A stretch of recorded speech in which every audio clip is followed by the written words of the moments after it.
Hello guys, my name is Pedro and my team is Volante. And for first, how do we describe the motion of objects? In physics, there are two fundamental types of linear motion: uniform rectilinear motion (URM) and uniform and accelerated rectilinear motion (URMA). Today we'll break them down step by step with examples and graphs. What is URM?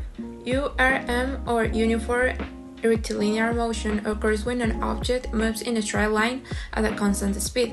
In this type of motion, the distance covered is proportional to the time elapsed. For example, imagine a car traveling at 60 km per hour. In 1 hour, it covers 60 km. In 2 hours, 120 km. In 3 hours, 180 km. The speed remains constant. In a graph, this motion is represented by a straight line, where the slope indicates the velocity. A steeper line means a faster speed. What is URMA? Now, let's look at URMA, or Uniform Acceleration Rectilinear Motion. This happens when an object's acceleration remains constant, meaning its velocity changes uniformly over time. Example, if a car starts from rest and accelerates at 2 meters per second, its speed increases by 2 meters every second. In the first second, it moves 1 meter, in the next 3 meters, and so on. Its position grows faster as time passes.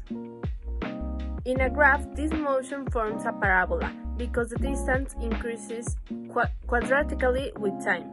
The steeper the curve, the higher and the acceleration. To summarize, MRU describes motion at a constant speed, represented by a straight line on a graph. Meanwhile, MRUA involves constant acceleration, and its graph is a parabola. You can observe MRUA in real life whenever objects fall due to gravity or accelerate from rest. Analyzing velocity in URM and URMA. In URM, the velocity remains constant, meaning there is no change over time. This is why the graph of velocity versus this is a flat horizontal line. In URMA, however, velocity increases uniformly. The velocity time graph for URMA is a straight diagonal line, where the slope represents the constant acceleration.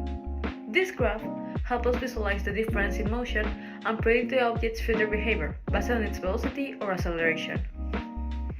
Understanding these types of motion helps us explain how objects move around us, from simple activities like driving a car to studying the physics of space travel. Motion is everywhere.